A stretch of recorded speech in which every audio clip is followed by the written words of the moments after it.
देश हमारे साथ अब शरद जुड़े हैं। आज बाजार काफ़ी हद तक स्टॉक स्पेसिफिक ही रहेगा, तो कई ऐसे स्टॉक्स हैं जिस पर नज़र है, जहां पर खबरें भी हैं। शरद बताइए।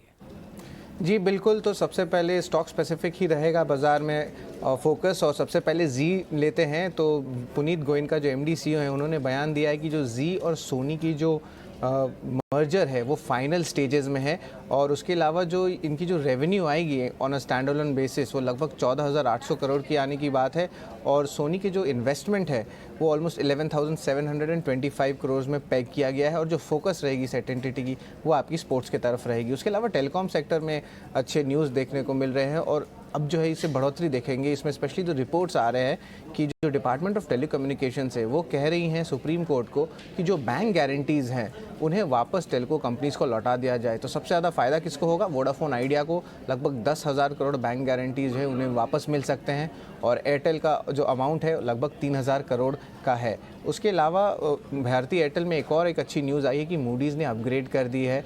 ओवरऑल जो उनकी व्यू है वो स्टेबल से लेके पॉजिटिव में बढ़ोतरी देखने को मिली है, और जो क्रेडिट मैट्रिक्स में बढ़ोतरी हुई है, और हाल ही में जो है आपके जो प्रीपेड रेट्स में भी हाइक 20 से 25% जो है दोनों टेलको स्टॉक्स में देखने मिला था। कोल इंडिया भी रहेगा फोकस में। सोमवार को उनके अंतरिम डिविडेंड जो है उस पर जो है विचार किया जाएगा, और उसके अलावा डिफेंस स्टॉक्स भी रहेगा फोकस में। बहुत सारे अन्य ऑर्डर जो हैं डिफेंस स्पेस में आ रहे हैं, और ओवरऑल देखा जाए तो इंडियन एयरफोर्स लगभग 2236 करोड़ का जो ऑर्डर है स्पेशली जो संचार उपकरणों के लिए, उस पे जो है फोकस रहेगा आज डिफेंस स्टॉक्स पे।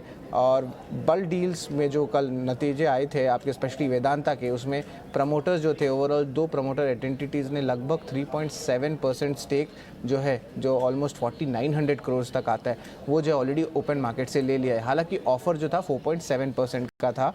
उसके अलावा बालाजी अमाइंस भी फोकस में रहेगा। याद रखिए सारे अमाइन स्टॉक्स में जो एक टाइप से करेक्शन 30 से लेकर 50% तक देखा गया है पिछले 1 से लेकर 2 महीने में। और यहाँ पे एक अच्छी न्यूज़ है कि जो डीएमएफ प्लांट है उनकी जो है प्रोडक्शन जो है स्टार्ट हो गई है।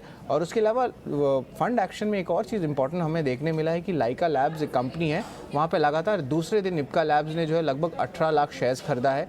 अभी देखा जाए तो इप्का लैब्स का इस कंपनी में लगभग 10% का स्टेक ऑलरेडी हो चुका है। और आखिरी में बात करेंगे टी स्टॉक्स जो आज प्रेशर में रह सकते हैं, क्योंकि जो tea board association of India है उन्होंने कंसर्न किया दिखाया गया है, स्पेशली टी प्राइसेस कम हो गए हैं और प्रोडक्शन में भी कटौती हुआ है। तो ओवरऑल बहुत पॉजिटिव न्यूज़ जो है एक्सपेक्टेड है ओवरऑल सेक्टर्स में। हालांकि टी सेक्टर थोड़े दबाव में रह सकते हैं।